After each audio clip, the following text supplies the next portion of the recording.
அன்பு உள்ளங்களுக்கு வணக்கம். காலையில் எந்திரிச்சோன்னு முதல்ல சீரியலை தேடுனது பாண்டியன் ஸ்டோரை தாங்க. அது ஏன்னு எல்லாருக்கும் தெரியும்னு நினைக்கிறேன். செம்ம ரொமான்ஸ் மழை இல்லையா நம்ம செல்லக்குட்டிங்க கதிரு ராஜையும். செம்ம ப்ரொமோ பார்த்துருந்து எப்படா அந்த ஃபுல் சீனு பார்க்க போகிறோம் அப்படின்னு ஆர்வத்தில் இன்றைக்கி பார்த்தேங்க. யாரெல்லாம் பார்த்தீங்கன்னு கமெண்ட்ஸில் சொல்லிடுங்க. அட ஆமாங்க, அப்படித்தான் அள்ளுது. தலைவனுக்கு காதல் வந்துருச்சுங்க. தலைவிக்கு காதல் வந்து ஒரு பிரயோஜனம் இல்லாமல் இத்தனாலும் மைல்டாக போயிட்டு இருந்துச்சு. இப்போ அவருக்கு வந்துருச்சுல்ல, கையை பிடிச்சி இழுக்கிறது என்ன, ஹக் பண்ணுறது என்ன, அப்படி கண்ட மெனிக்கு ரசிக்கிறாரு. கண்ணழகு, காதழகு, உதட்டழகுன்னு அப்படித்தான் செம்மையாக ரசிக்கிறாங்க. அதை ராஜி என்ஜாய் பண்ணுறாங்க. அழகா வேறு லெவலுங்க. அதுக்கப்புறம் சரி நம்ம கிளம்பணுமே, என்ன ஐடியா அப்படின்னு கேட்குறாங்க. பணம் 1,00,000 ரூபா கட்டணும். எப்பா 1,00,000 எப்படிப்பா அப்படிங்கிறாங்க. 1,00,000 உங்கள் அப்பாட்ட கேட்போமா, என்ன விளையாடுறீங்களா, எங்கள் அப்பா கொடுப்பாரு, நீ தான் வாங்க மாட்ட அப்படிங்கிறாங்க. கரெக்டாக புரிஞ்சு வச்சுருக்காங்க ராஜி கதிரை பற்றி. 1க்கு பக்கத்தில் 5 சைபர் வரும், எங்களுக்கு தெரியாதா என்ன, முதல்ல நீ ரெடி ஆகிறத மட்டும் பாரு அப்படிங்கிறாங்க. அவ்வளோ அழகாக இழுத்து அணைச்சி கொஞ்சிறதும் புல்ல இருக்குது போங்க. சூப்பர் சீனுங்க. இப்போ தான் பிகினிங்கு. இனி போக போக செம்ம காட்டில் மழை தான். நமக்கு எல்லாருக்குமே கதிர்ராஜ் ஃபேன்ஸுக்கெல்லாம் சூப்பர். ரொம்ப ரொம்ப ரொம்ப சந்தோஷமான நாட்கள் தான் இனிமேல். இப்போ என்ன பண்ணுறாங்க, 2 பேர் ரெடி ஆகிடுறாங்க. கோச்சிங்கில் போயிட்டு அப்ளை பண்ணிவிட்டு அப்ளிகேஷன் போட்டுட்டு எல்லாத்தையும் டீட்டெயில் முடிச்சுட்டு வருவோம் அப்படின்னு சொல்லிட்டு கிளம்புறாங்களா. ராஜி என்ன பண்ணுறாங்க, என்னப்பா பணம் கட்டணும், நீ பாட்டுக்கு வந்தால் என்ன அர்த்தம், விடு ராஜி, என்னை நம்பி வந்துட்டில, கதிரை நம்புறோம் கைவிடப்பட மாட்டார், இதை தானே சொல்ல போகிற, ஐயோ அறிவு கொழுந்து அப்படின்னு சொல்லிட்டு கிளம்புறாங்க. 2 பேரும் போயிட்டு கோச்சிங் கிளாஸுக்கும் போயிடுறாங்க. இந்த மாதிரி எல்லா டீட்டெயில்ஸையும் ஒப்படைக்கிறாங்க. சூப்பராக இருக்கே, எல்லாத்துலேயும் நல்லா மார்க் எடுத்திருக்கீங்களே, நல்லா படிப்பா இவ அப்படின்னு கதிர் சொல்ல, படித்தது வரைக்கும் ஓகே, இனிமே படிக்கணும், அதுதான் முக்கியம். அதெல்லாம் நல்லா படிப்பா. ஏன் ராஜி படிப்பில்லை, என்ன கேட்டால் என்ன அப்படிங்கிறாரு கதிர். ஏன்னா அப்படியே மயங்கி போயிருக்காங்க ராஜி பிள்ளை.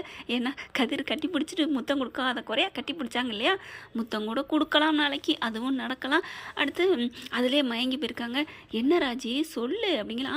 அதெல்லாம் என்ன சொல்லணும், என்ன அப்புறம் அதெல்லாம் நீ ஏன் சொன்ன, இல்லை நீ ஏதோ சொன்ன அதுக்கு நான் அதெல்லாம் அப்படின்னு சொன்னேன். இல்லைம்மா நீ நல்லா படிக்கணும்னு சொல்கிறாங்க, அதெல்லாம் நல்லா படிப்பேன் கதிர், என்ன கதிர் அப்படிங்கிறாங்க. ஓகே மேடம், அதெல்லாம் என் ஆள் நல்லா படிக்கும். ஓ ஏன் ஆளா, சூப்பர் அப்படிங்கிறாங்க. அதுக்கப்புறம் சரி பணம் கட்டணும் அப்படிங்கல. மாட்டிக்கிட்டியா, பணம் இல்லாமல் வந்துட்டு இவ்வளோ வாய்ஸ் அவடால் பேசினியே அப்படின்னு ராஜி மனசுக்குள்ள நினைக்க. ஓகே மேடம், அதுக்கு என்ன, பணம் எவ்வளோன்னு ஃபில் பண்ணுங்க மேடம், பணத்தை கட்டிடுறேன். ஏய் எப்படி கட்டுவேன், காசு இல்லையே மேடம், எப்படி கட்டுவேன்னா, இங்கே எதுக்கு வந்திருக்கீங்க, எப்படி வந்திருக்கீங்க, பணம் கட்டணுங்கிற எண்ணத்தோட தானே வந்திருக்கீங்க, சும்மா அப்ளிகேஷன் போட்டு போக வந்திருக்கீங்களா, என்ன மேடம் அப்படின்னு ராஜியை பார்த்து கதிர் கேட்க. ஹலோ என்னடா இப்படிலாம் பேசுகிற, பின்ன என்ன நீ பேசாமல் இரு அப்படின்னு சொல்லிட்டு மேடம் அப்படிங்கிற காசை சொல்கிறாங்க. டக்குன்னு என்ன பண்ணுறாரு, பையிலேருந்து எடுக்கிறாருங்க, எடுத்து கொடுக்குறாரு. காசை பார்த்தோன்னு ராஜி எப்படிரா என்னன்னு, எப்படி 1,00,000 ரூபா காசு ஏது, நீ இவ்வளோ கிடையாதே அப்படிங்கிற, வாயை மூடு அப்படின்னு சொல்லிட்டு. என்ன ஏதாவது ப்ராப்ளம், ஒன்றும் இல்லை, அவங்களுக்கு சும்மா வீட்டில் ஒரு பிரச்சனை, அதை இங்கே கொண்டாந்து சொல்கிறா. என்ன மேடம் படிக்கிற இடத்துல வீட்டு பிரச்சனையை சேர்த்துக்கிட்டிங்கன்னா படிக்க முடியாதே. அதெல்லாம் ஒன்றும் இல்லை, நீங்கள் ஃபில் பண்ணுங்க அப்படிங்கிறாங்க. காசை கொடுத்துட்றாங்க. அப்படியே கதிரை வச்சக்கன்னு வாங்காமல் பார்க்குறாங்க. அடுத்து வெளியில் வந்துடுறாங்க. வந்ததுக்கப்புறம் கையை பிடிக்கிறாங்க. நில்லு அப்படின்ட்டு. என்ன உனக்கு டவுட்டு, ஏது உனக்கு பணம், சொல்லு. அதெல்லாம் தேவையில்லை, உனக்கு பணம் கொடுத்துட்டேன் போதும் இல்லை. இங்கே பாரு கதிர், எனக்கு தெரிஞ்சாகணும். அம்மா அது நேர்மையான காசு தாம்மா, ஒன்றும் தப்பான காசு இல்லை. கதிர் உன்னை பற்றி எனக்கு தெரியாதா, நான் அதெல்லாம் சொல்லலை, எனக்கு எப்படி அந்த பணம் வந்துச்சு அதை சொல்லு. அதெல்லாம் சொல்லணும்னு அவசியம் இல்லை. இப்போ நம்ம நேராக இன்னொரு அதிர்ச்சி உனக்கு கொடுக்க போகிறேன், அங்கே போகிறோம். எங்கே, சும்மா வா, எங்கேன்னு சொன்னா தான் நான் வருவேன். பீச்சுக்கு தான். சென்னைக்கு வந்தால் பீச்சுக்கு போகாமல் போனால் பீச்செல்லாம் அழுகும். ஐயோடா, பீச் அழுகிறத பற்றிலாம் உங்களுக்கு கவலை இருக்கா என்ன, ஆமாம் என்னம்மா நினச்சிக்கிட்டு இருக்க அப்படின்னு கதிர் சொல்ல. வேணும்னா பீச்செல்லாம் அழுகாமல் இருக்கிறதுக்கு ஒரு ஐடியா சொல்லட்டுமா, என்ன சொல்ல அப்படின்னு கதிர் கேட்க.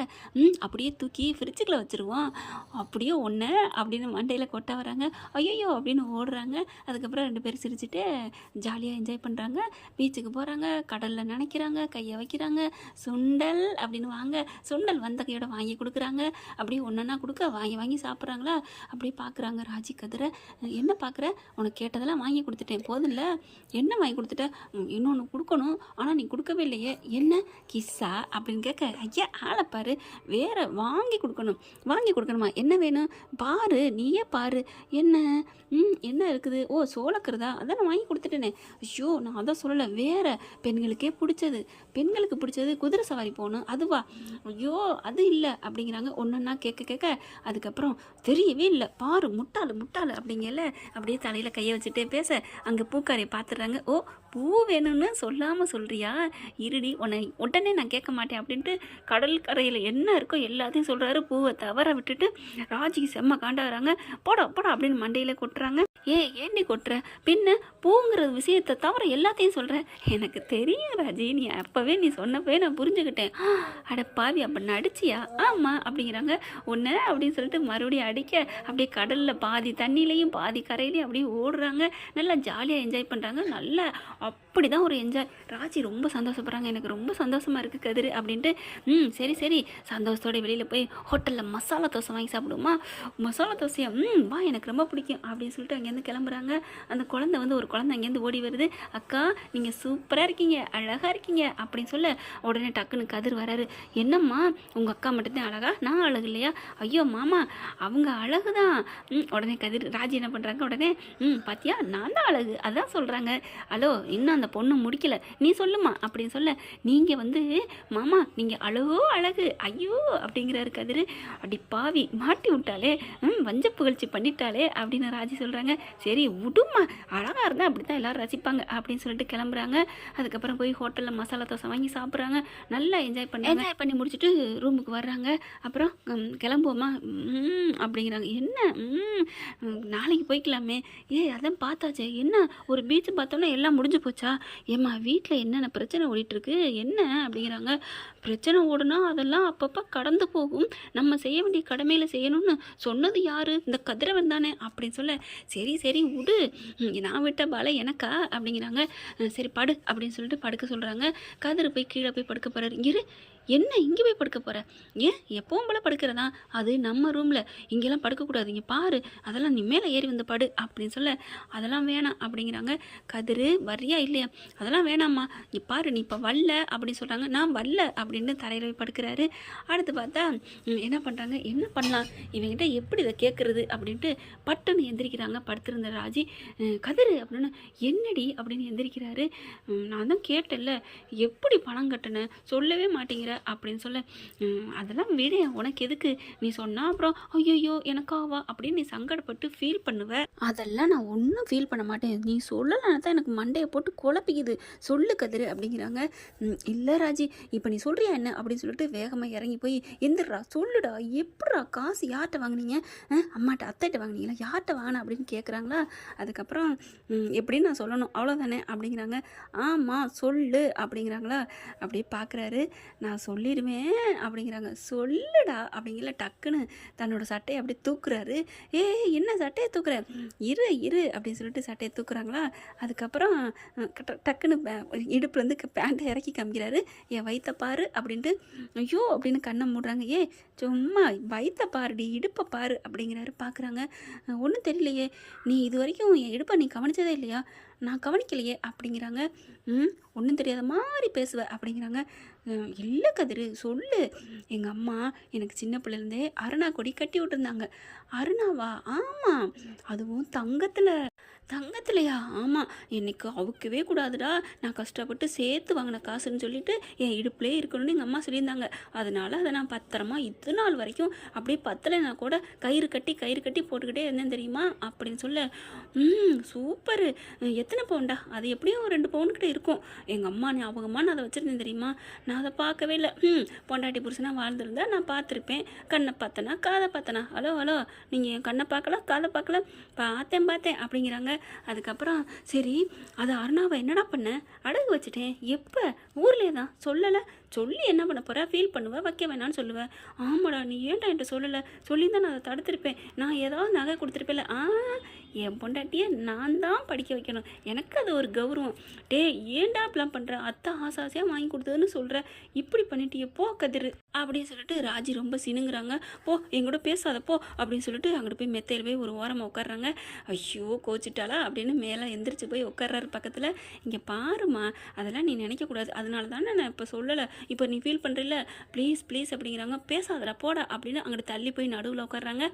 ஆக மொத்தம் இவங்களோட வாழ்க்கையை ஸ்டார்ட் பண்ணுறதுக்கு அருணா வந்து ஸ்டார்டிங்காக இருந்துக்குன்னு தான் சொல்லணும். அந்த அருணா கொடியால் இப்போ சண்டை வருது இல்லையா, அதாவது செல்ல சண்டை, மறுபடியும் இப்போ பக்கத்தில் போய் உட்காராரு. ப்ளீஸ்ப்பா நான் எதுக்குப்பா சொல்லலை, நீ கஷ்டப்படுவேன்னு சொல்லலை, விடு, நாளைக்கு சம்பாரித்து திருப்ப போகிறோம், அதே விடு, நானே திருப்பலையா, நீ சம்பளம் வாங்கணும்னு திருப்பு, இதெல்லாம் என்ன இருக்குது, இருந்தாலும் எனக்கு கஷ்டமாக இருக்குது தெரியுமா அப்படின்னு சொல்லிட்டு இடுப்பை பார்க்குறாங்க.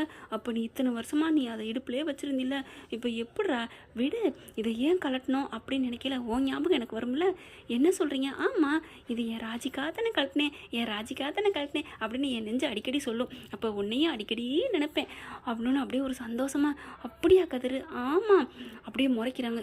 என்ன சிரிச்சிட்டு அப்படியே முறைக்கிற, அப்போது அந்த அருணா கொடி இடுப்பை பார்க்கையில் தான் என் நினப்பு வருமா, ஐயோ கிறுக்கி நீ என்னடி வர வர மகாநதி காவேரி அக்கா மாதிரியே ஆகிட்ட, நீங்கள் போங்க என்கிட்ட பேசாதீங்க அப்படின்னு திரும்புகிறாங்க. ஐயோ என்ன இப்போ என்ன, இருந்தாலும் எனக்கு கஷ்டமாக இருக்குது கதிரு அப்படிங்கிறாங்க. இங்கே பாரு, கஷ்டம்லாம் படக்கூடாது, இங்கே பாரு நிமிரு அப்படின்னு அவங்களோட கன்னத்தை அப்படி கையில் ஏந்துறாரு. அப்படியே கண்ணு கலங்குது. ஏன் இல்லை கதிரு, எனக்கா நீ என்னென்ன பண்ணியிருக்க அப்படின்னு சொல்லிட்டு கதிரு அப்படியே தொட்ட கையோட டக்குன்னு ஒட்டிக்கிறாங்க. பஞ்சு நெருப்பு பற்றிக்கிச்சுங்கிற மாதிரி ரெண்டு பேரும் அப்படியே கட்டிக்கிறாங்க. எனக்கு எத்தனை ஜென்மம் எடுத்தாலும் உன்ன மாதிரி எனக்கு புருஷன் கிடைக்கவே கிடைக்காது கதிரு அப்படின்னு கட்டிக்கிறாங்க. கிறுக்கி, எனக்கு மட்டும் என்ன ராஜி, எனக்கும் இங்கே அதே தான், நீ கிடைச்சதான் எனக்கு வரோம் அப்படின்னு சொல்லிட்டு அப்படியே பார்க்குறாங்க. வச்ச கண்ணு வாங்காமல் ரெண்டு பேரும் சந்தோஷமாக கட்டி பிடிச்சிட்டு உல்லாச வாழ்க்கைக்கு அப்படியே பறந்து போகிறாங்க.